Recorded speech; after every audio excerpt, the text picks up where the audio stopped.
마가복음 6장 14절부터 29절 말씀을 통해서 세례 요한의 죽음이라는 제목으로 하나님 말씀을 함께 나누겠습니다. 너무나 쉬운 퀴즈를 하나 내게 맞춰보세요. 인물 퀴즈입니다. 이 사람이 누군지 맞추시면 돼요. 이 사람은 말라기 4장 5절에서 6절 말씀에 보면 등장하고 있습니다. 제가 이 말씀 읽어볼게요. 보라, 여호와의 크고 두려운 날이 이르기 전에 내가 선지자 엘리야를 너에게 보내리니 그가 아버지의 마음을 자녀에게로 돌이키게 하고 자녀들의 마음을 그들의 아버지에게로 돌이키게 하리라. 돌이키지 아니하면 두렵건대 내가 와서 저주로 그 땅을 칠까 하노라 하시니라. 여기 말라기는 구약 성경의 제일 마지막에 있는 성경이죠. 그 마지막 장의 마지막 부분이에요. 4절과 이제 5절과 6절 부분. 여기 여호와의 크고 두려운 날이 이르기 전에 내가 선지자 엘리야를 너희에게 보내리니, 선지자 엘리야는 누구를 말할까요? 예수님. 예, 예수님. 보통 사람들은 다 이렇게 이야기를 합니다. 땡입니다. 네, 예수님이 아니고요. 예, 더 설명을 드려볼게요. 이 사람의 아버지는 사가랴고요. 어머니는 엘리사벳입니다. 그리고 이 사람을 향하여 광야에 외치는 자의 소리, 이런 칭호를 받고요. 광야에서 이렇게 외쳤지요. 너희는 주의 길을 예비하라. 그가 오실 길을 곧게 하라. 낙타 털옷을 입었고 허리 가죽띠를 띠고 음식은 메뚜기와 석청을 먹었습니다. 여자가 낳은 자 중에 가장 큰 자고요. 예수님보다 6개월 먼저 와서 예수님에게 세례를 베푼 사람이죠. 누구죠? 세례 요한입니다. 사람이 태어날 때는 다 똑같이 태어납니다. 어머니 뱃속에서 보통 10달을 있다가 세상에 나오게 됩니다. 그러나 생을 마감할 때는 저마다 다르게 생을 마감하지요. 세례 요한의 일생이 어떻게 마감이 되었느냐, 오늘 본문에서 우리에게 알려주고 있습니다. 예수님의 사역이 퍼져나갈 때 갈릴리의 분봉 왕이었던 헤롯 왕이 듣고 이 헤롯 왕이 예수님의 사역을 듣고 누구를 상기시키냐면 세례 요한이 다시 살아났다라고 말을 합니다. 세례 요한, 그가 죽은 자 가운데서 다시 살아났느니라. 우리가 오늘 읽은 본문에 그렇게 표현되어져 있죠. 왜 헤롯은 예수님의 사역 활동을 보면서도 요한이 생각이 났을까요? 왜 예수님의 사역을 보면서 요한이 생각이 났을까? 왜냐하면 하던 사역이 비슷했기 때문이라는 것이에요. 여러분, 성령님은 한 분이시기 때문에 성령이 하시는 일은 비슷할 수밖에 없죠. 우리가 일을 하면서 여러분, 어떤 사람하고 일을 하면 잘 맞는 사람이 있고요. 어떤 사람하고 일을 하면 잘 맞지 않는 사람이 있습니다. 그 차이가 왜 그런 줄 아십니까? 영적으로 서로 통하느냐 통하지 않느냐의 차이예요. 영적으로 잘 통하는 사람하고 일하면 일이 잘 돼요. 근데 영적으로 잘 통하지 않는 사람하고 일을 하면 잘 안 됩니다. 간혹 여러분 이런 경험을 하지 않습니까? 우리 크리스찬들은 크리스찬끼리 만나면, 처음 만나는 사람임에도 불구하고 저랑 크리스찬이래, 그를 만나면 이야기해보면 대화해보면 꼭 전에 만났던 사람 같은 느낌을 받는 경우가 있어요. 왜냐하면 영적으로 통하기 때문에 그렇습니다. 그런데 처음 만나는 사람인데 크리스찬이 아닌 그냥 사람을 만나면 친해지려고 해도 그렇게 잘 친해지지가 않는 경우들을 보게 됩니다. 이게 왜 그러냐? 영적으로 다르기 때문에 그래요. 하나님의 자녀들은 세상의 영을 받지 아니하고 하나님께로부터 온 영을 받았느니라 라고 성경은 말하고 있죠. 고린도전서 2장 13, 14절, 12, 13절, 우리가 세상의 영을 받지 아니하고 오직 하나님께로부터 온 영을 받았으니 이는 우리로 하여금 하나님께서 우리에게 은혜로 주신 것들을 알게 하려 하심이라. 우리가 이것을 말하거니와 사람의 지혜가 가르친 말로 아니하고 오직 성령께서 가르친 것으로 하니 영적인 일은 영적인 것으로 분별하느니라. 우리가 하나님께로부터 온 영을 받았느니라. 그게 뭐예요? 성령이잖아요. 그러니까 성령 받은 사람은 성령 받은 사람들끼리 통하게 돼 있어요. 말 안 해도 서로 통해요. 그래서 영적인 일은 영적인 것으로 분별한다. 그러니까 나랑 잘 맞아라는 것은 영적으로 통하는 거고요. 나랑 잘 안 맞아 영적으로 통하지 않는 거예요. 그래서 고린도후서 6장 14절 너희는 믿지 않는 자와 멍에를 함께 매지 말라. 의와 불법이 어찌 함께하며 빛과 어둠이 어찌 사귀며. 왜 믿지 않는 자와 멍에 뭔지 아시죠? 소 두 마리를 하나로 묶는 거예요. 이게 멍에예요. 그러니까 소 두 마리가 한 방향으로 가야 잘 가잖아요. 근데 하나는 오른쪽으로 하나는 왼쪽으로 간다고 서로 그러면 이게 전진을 해요 못해요? 못하는 거예요. 그런 원리로 믿는 자와 믿지 않는 자가 멍에를 매지 말라 그랬어요. 우리가 하나님의 성전 아닙니까? 네, 우리 민주사님이 그 밴드에다가 글을 이렇게 올리는데 거기 말씀에 올린 글 보니까 너희가 하나님의 성전인 것과 하나님의 성령이 너희 안에 거하시는 것을 알지 못하느냐. 너희가 하나님의 성전이니라 이 말씀을 올리더라고요. 우리가 하나님의 성전인데 우리가 우상하고 일치가 될 수 있습니까? 없습니까? 될 수가 없죠. 그래서 크리스찬 하나님의 자녀들은 자리를 가려가며 앉고 사람을 가려가면서 만나는 것 어떻게 보면 좀 이기적인 것 같긴 하지만 이것이 어떻게 보면 성경이 말하는 지혜로운 자, 복 있는 사람, 시편 1편에서 말하는 복 있는 사람의 조건이 바로 이런 거예요. 헤롯은 예수님의 소식을 듣고 세례 요한이 죽은 자 가운데서 다시 살아났다라고 말하고 있죠. 왜 헤롯은 이런 말을 했느냐? 세례 요한을 죽인 사람이 누굽니까? 오늘 성경에 보니까 헤롯이에요. 헤롯이 세례 요한을 죽였어요. 예수님의 사역을 보면서 말하기를 내가 목벤 요한 그가 살아났느니라 이런 말을 하잖아요.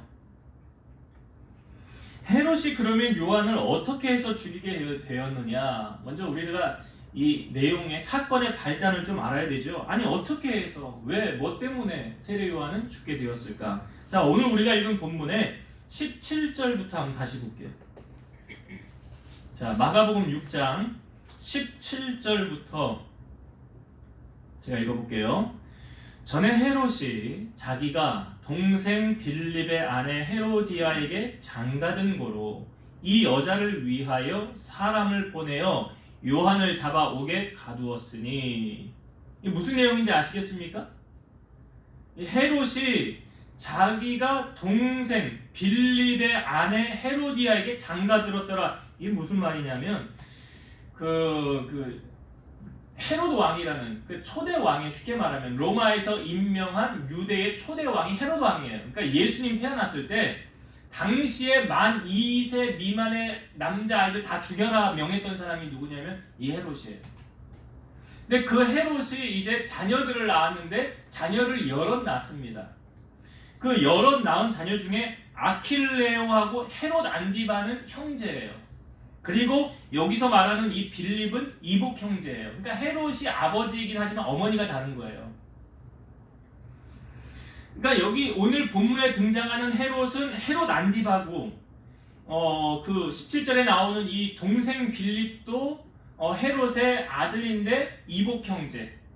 그러니까 헤롯하고 빌립하고는 이복 형제가 아닌데 이 빌립이 헤로디아라는 여인을 아내로 맞아서 결혼해서 살고 있었는데 이 헤롯이 이 빌립의 아내를 뺏은 거예요. 둘이 뭐 눈이 맞았는지 어떻게 됐는지. 그러니까 빌립의 아내를 헤롯이 데려다가 취한 거죠. 그래서 그 취한 것으로 말미암아 이 17절에 나오는 그래서 헤로디아에게 장가들었죠. 헤롯이. 그리고 이 여자를 위하여 사람을 보내요. 이 여자 누구예요? 헤로디아. 이 여자를 위해서 사람을 보내서 요한을 잡아오게 가두었대요. 왜 요한을 오게 가둡니까? 왜 요한을 오게 가두었을까요? 자, 18절. 이에 요한이 헤롯에게 말하되 동생의 아내를 취한 것이 옳지 않다 하였음이라. 동생의 아내를 취한 것이 옳지 않다 하였음이라. 여러분, 이 헤롯하고 지금 그 빌립의 아내였던 헤로디아하고는 원래 어떤 사이였습니까? 그러니까 헤로디아가 헤롯을 뭐라고 불러요? 아주버님. 아주버님이잖아요. 그리고 헤롯은 헤로디아를 어떤 관계예요? 재수 씨죠. 그러니까 이들의 관계를 제가 이렇게 요약을 해보면 아주 재수 없는 사이. 아주머님이고 재수 씨잖아요. 연결해 보세요. 아주 재수 없는 그런 사이예요. 지금 보니까. 그런데 지금 헤롯이 동생의 아내를 데려다가 아내를 삼는 거예요. 우리 이런 말 하잖아요. 내로남불. 내가 하면 뭐예요? 남이 하면. 헤롯이 지금 그러고 있는 거 아닙니까? 헤롯이 그러고 있는 거예요. 지금 가만히 지금 돌아가는 걸 잘 보세요. 그러니까 이 모습을 세례 요한이 보고 헤롯에게 가서 뭐라고 말한 거예요? 18절. 동생의 아내를 취한 것이 옳지 않다. 만약 제가 세례 요한이었다고 한다면 나는 헤롯 앞에 가서 이렇게 말할 수 있을까?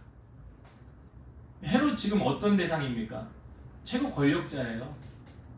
최고 권력자 앞에서 너 이거 잘못했잖아. 너 왜 이렇게 했어? 라고 담대히 말할 수 있는 사람이 얼마나 되겠어요? 근데 헤롯은 지금 그걸 했다는 거예요? 안 했다는 거예요? 여러분 크리스찬이요.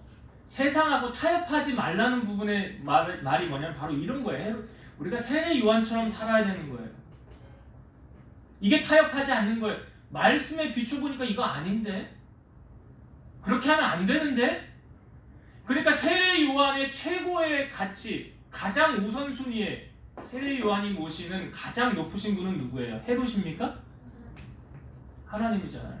여러분들의 가장 높으신 분은 누구예요? 하나님이시잖아요. 그럼 말씀에 빗대어서 잘못 가면 야 이거 하나님의 말씀이가 아니잖아. 이렇게 바른 말을 할 수 있는 사람이 돼야 되는 거예요. 아니 그러니까 바른 말을 했다고 세례 요한이 어떻게 된 겁니까? 지금 옥에 갇히게 됐어요. 여러분 우리가 사는 이 세상 비리, 부정부패, 뉴스 정말 될 수 있으면 보고 싶지 않은 게 아니 왜 이렇게 비리가 많아요? 왜 높은 자리에 앉으면 뭐 청탁을 하는 것도 아닌데 자기가 높은 자리에 앉혀주고 싶은 사람 앉혀주고 아무나 데려다가 앉히고 제가 이걸 보면서 여러분 권력은 아무나 가져서 안 된다. 그 사람 바로 알려면요 권력을 줘보면 알아요. 권력을 딱 줘보고 이 사람 어떻게 하는가 보세요. 정말 바른 정도의 길을 가는가. 소위 크리스찬이라고 한다면 말씀대로 살아가고 있는가. 권력 줘보면 알아요. 그래서 의인인지 악인인지 딱 분별이 되는 게 잠언 29장 2절 의인이 많아지면 백성이 즐거워하고 악인이 권세를 잡으면 백성이 탄식하느니라. 의인과 악인이 드러날 때 그 영향이 누구에게 나타나냐? 백성들에게 나타난다는 거예요. 잠언 28장 28절 악인이 일어나면 사람이 숨고 그가 멸망하면 의인이 많아지느니라. 악인이 일어나면 사람들이 숨네. 왜? 힘드니까. 살기 힘드니까. 여러분이 헤롯이 지금 왕의 자리예요. 지금 여기 유대는 이렇게 나라를 몇 조각으로 나누어 가지고 그 갈릴리하고 뭐 이두메하고 여러 부분으로 나눠서 각자의 왕이 통치를 하고 있거든요. 그러니까 지금 갈릴리를 통치하는 게 헤롯인데 그 헤롯이 지금 잡은 권력으로 말미암아 어떻게 그 권력을 사용하고 있습니까? 여기 17절 우리가 읽었지만 자기의 권력을 이용해서 그 헤로디아를 위해서 세례 요한을 지금 옥에 가둔 거 아닙니까? 여러분 남자가 여자에게 눈이 멀면 어떻게 되는 줄 아십니까? 우리가 저번 주 말씀에 암논이 어떻게 다말에게 했는지 봤잖아요. 그리고 암논의 결말 보지 않았습니까? 삼손은 어떠했습니까? 삼손에게 있어 약점이라고 한다면 여자를 너무 밝힌다는 거, 너무 좋아한다는 거였죠. 그래서 삼손이 그 들릴라라는 여인을 취했는데 이 들릴라는 뒤에 이제 그 블레셋 사람들에게 돈을 너 삼손이 어디서 힘이 나는지만 우리에게 알려주면 어마어마한 액수를 너에게 내가 주리라. 그래서 들릴라가 계속 삼손을 꼬시면서 당신의 힘의 근원은 어디서 납니까? 이게 3번이나 삼손이 당했었잖아요. 그 정도 되면 이 여자가 지금 무슨 목적으로 나에게 이러는지 깨달을 수도 있잖아요. 근데 눈이 머니까 깨닫지 못하고 나중에 사실을 말하지 않습니까? 내 힘의 근원은 내 머리에 있다고. 그래서 나는 태어날 때부터 나시린이라 한 번도 머리를 자른 적이 없다고. 그랬더니 이 여인이 그 사실을 알고 삼손이 잘 때 머리를 다 밀죠. 머리를 다 밀어요, 들릴라가. 그리고 나서 블레 사람들이 왔습니다 하고 삼손이 일어나 힘을 쓰려고 하니까 힘을 써요, 못 써요? 못 썼어요. 그리고 삼손은 어떻게 됐습니까? 두 눈이 뽑히게 되었고 처량하게 맷돌을 돌리는 신세가 되었더라. 불행한 인생을 삼손은 살게 되었다는 거예요. 여러분, 지금 헤롯이 헤로디아에게 완전히 눈이 먼 거죠. 분별을 못하고 눈이 먼 거예요.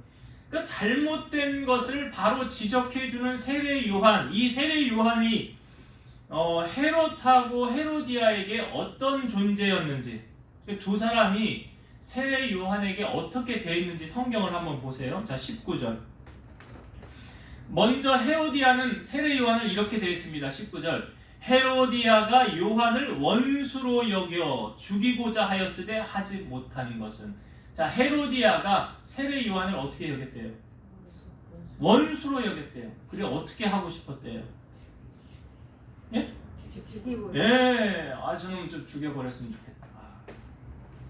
저는 저 원수 저거 없애버렸으면 좋겠다. 저거 내 눈에 가시인데 저놈만 없으면 내가 뭐 좀 편안하게 할 수 있을 것 같은데. 그러니까 헤로디아는 분명히 요한을 좋게 생각하지 않았죠. 원수처럼 생각했죠. 죽이려는 마음을 가졌죠. 자, 20절.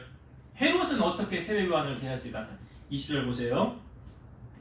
헤롯이 요한을 의롭고 거룩한 사람으로 알고 두려워하여 보호하며 또 그의 말을 들을 때에 크게 번민을 하면서도 달갑게 들음이러라. 자, 이 헤롯은 세례 요한을 어떤 사람으로 알았대요? 의롭고 거룩한 사람으로 알았더라. 그리고 세례 요한이 말을 할 때 이게 어떤 반응이냐면 번민을 하면서도 달갑게 들음이러라. 번민을 하면서도, 그러니까 들을 때는 아유 욱하면서 아유 왜 나한테 그런 말 하는 거야, 그런 표현을 하면서도 맞아, 그 말이 맞았네 하고 수긍하는, 그러니까 욱하면서도 받아들이는, 이게 번민하면서도 달갑게 들은 거예요. 그러니까 헤롯은 세례 요한을 그런 암적인 존재, 나쁜 사람으로 여기지 않았다는 것을 분명히 성경은 우리에게 보여주고 있죠. 여러분 주위에 정말 나를 위해서 바른 말 해주는 사람이 있습니까?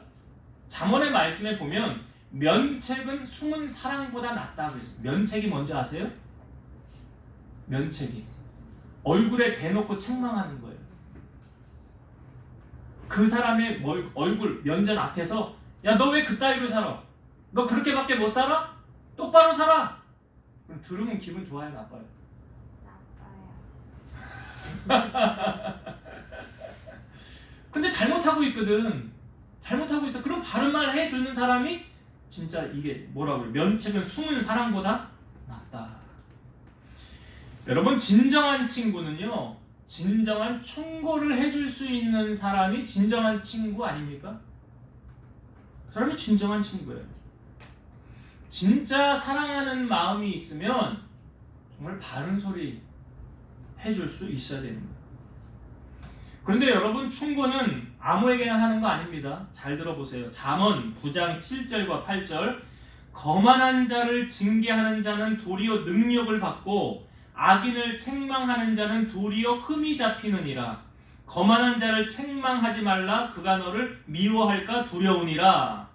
요 거만한 자는 바른 충고 해주래요? 해주지 말래요? 해주지 말래잖아. 해주지 말래요. 그 오히려 그렇게 말하면 흠이 잡힌대. 거만한 자를 책망하지 말라. 그가 너를 미워할까 두려우니라.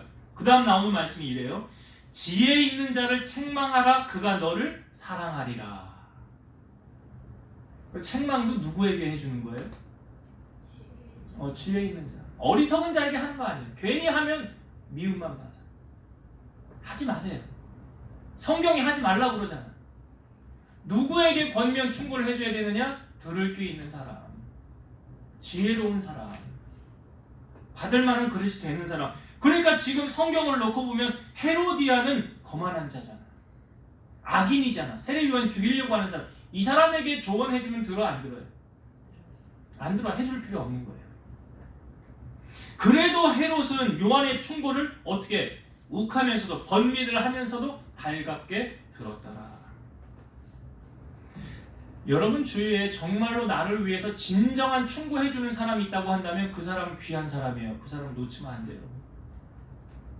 그 사람 진실한 사람이에요. 우리가 하나님의 말씀을 들어야 하는 이유는 뭔지 아십니까? 물론 우리가 은혜를 받아요. 그리고 믿음이 자라요. 그런 것도 있지만 하나님의 생각으로 바른 판단, 분별할 수 있는 지혜를 얻기 때문에. 여러분 말씀을 들으면서 오늘 어떤 마음을 가지고 이 자리에 와서 하나님 말씀 듣습니까? 오늘 하나님의 말씀을 통해서 나 이 문제 있었는데 이거 해결 안 받고 돌아가게 해주세요. 이거 깨닫게 해주세요. 이거 알게 해주세요. 그래서 우리가 하나님 말씀 듣는 거 아닙니까? 근데 지금 헤롯은 세례 요한의 말을 들을 때 하나님의 말씀처럼 들었다는 거잖아요. 반면에 헤로디아는요, 안 듣는 거예요. 말씀도 아무나 듣는 거 아니에요. 여러분 일곱 집사 가운데, 초대교 일곱 집사 가운데 첫 번째 순교를 당했던 사람이 누구예요? 스데반이죠. 스데반이 고별 설교, 이 고별 설교가 될 줄은 몰랐지요. 말씀을 선포하고 났는데 그 다음 반응이 이래요. 사도행전 7장 54절, 그들이 이 말을 듣고, 스데반의 설교를 듣고 마음에 찔려 그를 향하여 이를 갈거늘. 아니 설교 듣고 말씀 듣고 은혜 받았으니까 그 말씀대로 살아야 되겠구나. 그러니까 이 앞부분에 보면 베드로가 말씀을 전했을 때 사람들은 그랬어. 우리가 어찌하면 좋겠느냐 그랬더니 너희가 각각 회개하여 예수 그리스도 이름으로 세례를 받고 제사함을 받으라. 그리하면 성령을 선물로 받으리라. 그 사람들은 그렇게 받아들였는데 스데반이 복음을 전했을 때 사람들의 반응은 이를 갈거늘.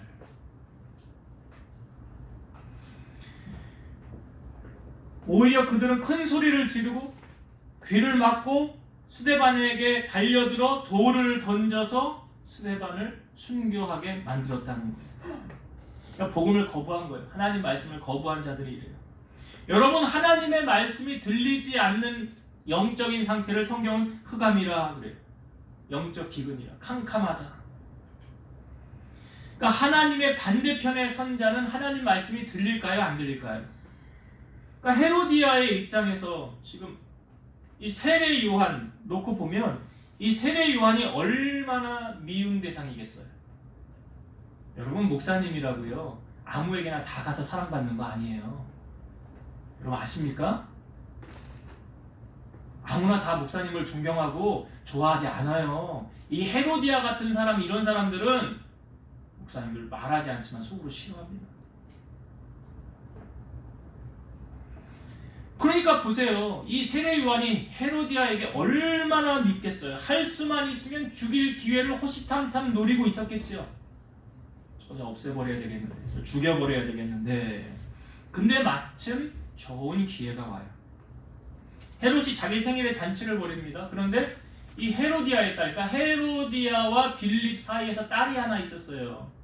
이 아이의 이름이 뭐 살로메라고 그러는데 이 딸이 들어와서 거기 헤롯과 그 앉아있는 사람들, 뭐 천부장, 갈릴리 귀인들 있는 자리에서 춤을 추는데 이 얼마나 춤을 잘 췄는지 사람들의 마음을 그냥 다 세상 말로 뿅 가게 한 거예요. 사람들의 기분을 너무 좋게 한 거예요. 춤을 얼마나 잘 췄는지. 그러니까 춤이 끝난 다음에 헤롯이 그 사람들 앉은 자리에서 바로 이 헤로디아의 딸에게 이렇게 말하는 거예요. 네가 원하는 것을 내게 구하라. 내가 주리라. 무엇이든지 네가 구하면 내가 내 나라의 절반까지라도 주리라. 그러니까 왕의 마음이 얼마나 기뻤으면 자기 나라 절반까지도 주겠다고 말을 합니까? 그러니까 헤롯이 너 소원 있으면 말해봐. 내가 들어줄게. 이거 아닙니까? 여러분 사람의 마음을 감동을 주면 뭐든지 들어준다고 하는데 하물며 하나님입니다. 왕은 최고 권력자죠. 근데 왕보다 높으신 우리 하나님은 그분은 능치 못하심이 없어요. 불가능한 것이 없어요. 오늘 이 말씀을 통해서 여러분들의 소원, 문제가 해결받는 비결 어떻게 됩니까? 여기 보세요. 헤로디아의 딸이 왕을 기쁘게 하였더니 뭐든지 얘기해. 아니 뭐 나라의 절반까지도 준다는데요. 뭐든지 다 들어주겠다는 거 아닙니까? 하물며 우리가 하나님을 기쁘시게 해드리면, 에베소서 5장 10절, 주를 기쁘시게 할 것이 무엇인가 시험하여 보라. 왜 주님을 기쁘시게 할 건가 무언가 시험하여 보라라고 말합니까? 주님을 기쁘시게 해드려 봐라. 조건을 달고 한번 해보라는 거죠. 그게 시험해 보라는 거잖아요.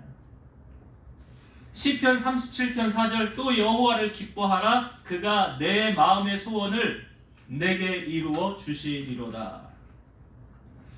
여호와를 기뻐하면 내 소원이 이루어진다는 말씀 아닙니까? 지혜의 왕 솔로몬 하나님 앞에 1,000번제를 드렸죠. 그러니까 하나님이 감동하신 거예요. 이렇게 말씀하시잖아요. 열왕기상 3장 5절, 기브온에서 밤에 여호와께서 솔로몬의 꿈에 나타나시니라. 하나님이 이르시되 내가 너에게 무엇을 줄고 너는 구하라. 하나님이 나타나셔서 솔로몬에게 말하기를 내가 너에게 뭐 해줄까? 하나님 왜 이렇게 말씀하신 거예요? 솔로몬에게 하나님을 향한 이 제사 1,000번제 하나님이 받으시고 하나님이 감동하신 거 아닙니까?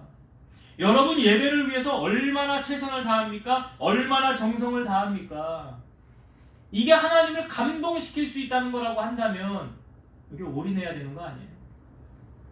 마음가짐, 자세부터 여기에 다 쏟아부어야 되는 거 아닙니까? 예수님 사역할 때 소경 거지였던 바디메오가 예수님 지나가신다, 다윗의 자손 예수의 나를 불쌍히 여기소서. 그러니까 사람들이 꾸짖었어요. 조용히 하고 있어. 네가 나설 때 아니야. 아니 뭐 앞을 볼 수만 있다고 한다면 예수님 앞에 뛰어갔겠지요.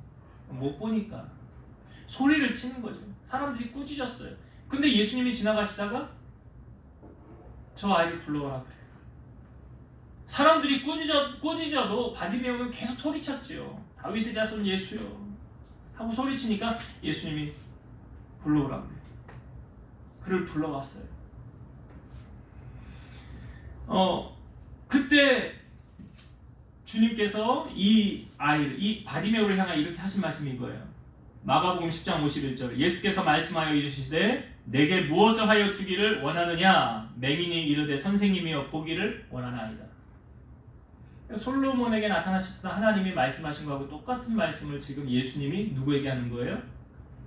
바디메오에게 똑같이 하시는 거예요. 그러니까 바디메오도 주님 앞에 나오는 그 과정이 결코 쉽지 않았죠.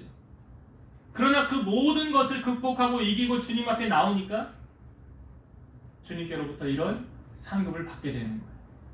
그러니까 여러분 예수 믿는다고 교회 다닌다고 다 축복받는 거 아닙니다. 구원도 마찬가지지만 내가 얼마나 거기에 최선을 다하느냐, 정성을 쏟아붓느냐, 하나님 그거 보시는, 중심을 보시는 거예요. 그렇게 지금 이 헤롯이 헤로디아에게 얘기한 거예요. 너 소원 있으면 얘기해봐라. 그랬더니 헤로디아가 자기 엄마에게 가서 엄마 내가 춤을 잘 춰갖고 왕이 뭐든지 이루어진다고 하는데 뭐를 구할까요? 그랬더니 뭐라고 그래요? 세례 요한의 머리를 가져와라. 세례 요한의 머리를 가져와라. 성경에 보면 세례 요한의 머리를 구하라 그래요. 그래서 그 딸이 들어가서 헤롯 왕에게 말합니다. 내게 저 세례 요한의 머리를 수반에 얹어서 내게 주기를 원합니다. 자, 왕은 세례 요한을 죽이기를 원했을까요? 죽이지 않기를 원했을까요? 헤롯 왕은. 예, 이거 우리가 앞부분에 봤어요. 이 헤롯은 세례 요한을 여기 성경에 말하기를 의롭고 거룩한 사람으로 알았더라. 죽이려는 마음으로. 그런데 왜 어쩔 수 없이 죽일 수밖에 없었죠? 그 이유가 무엇입니까? 자, 26절을 한번 보세요. 26절. 왕이 심히 근심하나 자기가 맹세한 것과 그 앉은 자들로 인하여 그를 거절할 수 없는지라. 자, 이 헤로디아의 딸이 세례 요한의 머리, 그 생명을 내게 주옵소서. 죽여달라는 거 아니에요, 쉽게 말해서. 죽여주세요. 그랬더니 왕이 근심했어요. 그리고 이거를 지킬 수밖에 없는 이유가 무엇입니까? 여러분, 말은 한번 뱉으면 쓸어 담을 수 있어요, 없어요? 컵에서 물이 쏟아졌어요. 아이고, 빨리 모아가지고 컵에다 다시 담아야 되겠다. 돼요? 안 돼요? 말은요? 안 됩니다. 말 한 번 뱉으면 끝이에요. 그래서 말 한마디로 천냥빚을 갚을 수 있다라는 말이 있는 거고요. 말 한마디로 천냥빚을 질 수도 있는 거예요. 갚을 수도 있고 질 수도 있는 거예요. 이 말은 번복이 안 되는 거예요. 어떻게 보면 헤롯이 기분이 좋긴 좋았겠지요. 근데 너무 경솔했다. 차마 이것을 구할 줄은 생각하지 않았겠지요. 구약 성경에 나오는 이 다니엘이라는 사람이 있습니다. 다니엘은요, 왕이 참 기뻐하는 총리였어요. 그런데 다니엘을 모함하는 무리들이 다니엘을 그 자리에서 끌어내리려고 했어요. 차마 죽이려고까지 마음을 먹습니다. 가만히 보니까 다니엘의 뒷조사를 했는데 아무것도 드러나지 않았지만 그가 자기의 신께, 하나님께 기도하는 것을 걸고 넘어지면 없앨 수 있겠다 싶어서 왕에게 가서 왕 외에 다른 신에게나 누구에게나 구하면 그를 사자굴에 던져 넣읍시다 하고 30일간 딱 도장을 찍어서 반포를 했어요. 다니엘이 그걸 알고도 여전히 기도했지요. 그리고 나서 왕에게 가서 그 다니엘을 모함하는 무리들이 왕이시여 우리가 이 조서를 내렸는데요, 다니엘이라는 사람이 계속 기도합니다. 다른 신에게 구합니다. 이 다니엘을 사자굴에 던져 넣어야 됩니다. 그랬더니 왕이 심히 근심했어요. 다니엘을 구하고 싶었어요. 왜? 충신이니까. 그러나 왕도 구할 수가 없었죠. 그래서 다니엘이 사자굴에 던져 넣게 됐어요. 그때 왕이 뭐라고 그럽니까? 너의 항상 구하는, 네가 항상 기도하는 하나님이 너를 구원하기를 원하노라. 최고 권력자인 왕도 그를 구할 수 없었어요. 그런데 다니엘이 사자굴에 들어가는 순간 천사가 와서 이 사자들의 입을 다 막지요. 그리고 다음날 다리오 왕이 가서 다니엘을 부를 때 다니엘아 다니엘아 부르니까 다니엘이 왕이여 왕은 만세수를 하옵소서 그러잖아요. 저는 평안합니다. 저는 괜찮습니다. 제가 정직한 이유는 저는 하나님을 의지하기 때문입니다 하고 다니엘이 거기서 나오고 다니엘을 모함하는 사람들 사자굴에 던져 넣었죠. 그럼 어떻게 됐어요? 떨어지기가 무섭게 그들은 다 죽고 말았다는 거예요. 여러분, 우리의 소원을요, 원수 갚는 일에 쓰니 헤로디아를 보면서 우리가 꼭 기억해야 되는 게 뭐냐면 피는 또 다른 피를 부르고요, 악은 또 다른 악을 부릅니다. 잠언 17장 13절 누구든지 악으로 선을 갚으면 악이 그 집을 떠나지 아니하리라. 아니, 선을 선으로 갚아야지 왜 선을 악으로 갚냐고요. 그러면 그 악이 그 집에 계속 머무른대요. 잠언 24장 17, 18절 내 원수가 넘어질 때에 즐거워하지 말며 그가 엎드러질 때에 마음에 기뻐하지 말라. 여호와께서 이것을 보시고 기뻐하지 아니하사 그의 진노를 그에게서 옮기실까 두려우니라. 원수 좀 잘 망했네. 내가 너 망할 줄 알았어. 너 그렇게 하더니 꽃이다, 쌤통이다. 그런 마음 갖지 말래요. 그럼 하나님이 그거 너에게 옮기면 너 어떻게 할래? 옮기면 어떻게 할래? 그런 마음을 우리는 가져서는 안 된다. 자, 이제 말씀을 정리하고 마치겠습니다. 오늘 세례 요한의 죽음을 통해서 우리에게 주시고자 하는 여러 메시지가 있었어요. 첫 번째는 나에게 진짜 중요한 사람은 나를 위해서 진짜의 충고를 해줄 수 있는 사람, 진짜 바른 말 해줄 수 있는 사람, 귀한 사람이에요. 이 사람은 놓치면 안 돼요. 물론 여러분 위해 기도해주는 사람, 귀한 사람이에요.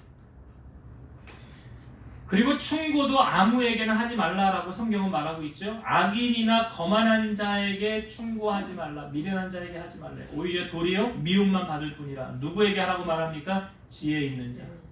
그러면 그 사람에게 뭘 받는데요? 사랑받는다. 사랑받는다. 잘 분별을 하세요.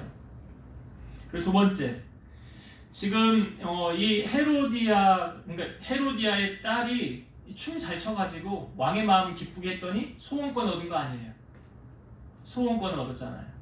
우리의 소원은 어떻게 하면 이루어진다고 성경은 알려주고 있습니까? 여호와를 기뻐하라. 하나님 기쁘시게 해드리면 내 소원 해결받는다. 그래서 여러분, 주님 기쁘시게 하는 일에 힘을 좀 쓰세요. 네. 봉사도 좀 하시고, 전도도 하시고, 기도도 하시고, 주의 종도 섬기시고, 성도들도 돌아보시고. 여러분, 우리의 인생이 살 날이요 많은 것 같지만 그렇게 많지 않습니다. 금방 갑니다. 성경은 안개와 같은 인생이라고 그랬어요. 그래서 하나님 기쁘시게 하는 일에 내가 더욱 힘써야 되겠다. 그럼 내 소원이 이루어진다. 세 번째, 우리에게 주어진 권력이나 재력이나 재능을 남을 살리는 데 써야지 남을 죽이는 데 써서는 안 된다. 잠언의 말씀에 보면 남을 윤택하게 하는 사람은 자기도 윤택해진대잖아요. 여러분, 이런 소원을 좀 가지세요. 여러분, 하나님, 내가 부자가 되어야 돼요. 내가 왜 부자가 되어야 되는 줄 아십니까? 내가 교회를 세워야 되거든요. 목적 자체가 틀리잖아. 하나님 교회를 위해서 내가 잘 돼야 돼요. 주의 영광을 위해서 잘 돼야 돼요. 그런 목적으로 우리가 살아간다면 그 뜻을 하나님 이루어가게 하신다. 마지막으로 나누었던 것이, 말은 한 번 뱉으면 다시 담을 수 있어요, 없어요? 없어요. 여러분, 세례 요한의 죽음이 뭐에서 비롯된 건 줄 아십니까? 헤롯의 말에서 비롯된 거예요. 말에서 그 말 한마디 천냥빛 갚고, 말 한마디 천냥빛 질 수 있다. 성경은 말합니다. 너희 말이 내 귀에 들린 대로 내가 시행하리라. 하나님이 내 말 들으시고 내가 말하는 대로 해주신다는데 어떻게 말해야 될까? 하나님의 축복을 쌓을 수 있는 그런 믿음의 말을 선포하셔서 축복받는 주인공들 되시기를 주의 이름으로 축원드립니다. 기도하시겠습니다. 살아계셔서 역사하시는 하나님, 감사합니다. 우리가 살아가는 이 땅 가운데 많은 만남들이 있지만 우리 주변에 정말로 나를 사랑해주고 진실한 충고를 해줄 수 있는 그런 사람이 있다고 한다면 그 사람과의 진실한 관계가 잘 이어지게 하시고 주님의 사랑을 함께 전하고 나눌 수 있는 그런 믿음의 사람들이 되게 하옵소서. 하나님을 기쁘시게 하면 내 소원 이루어 주신다 약속해 주셨사오니 이 약속 잊지 않게 하시고 우리 사랑하는 성도들이 삶을 통하여 실천해서 문제 해결함 받게 하시며, 또한 나에게 하나님이 맡기신 것이 뭐가 있는지 그것을 통해서 남을 살리고 하나님의 영광을 높이는데 아름답게 헌신할 수 있는 우리 성도들이 다 되게 하여 주옵소서. 예수님 이름으로 감사하며 기도드리옵나이다. 아멘.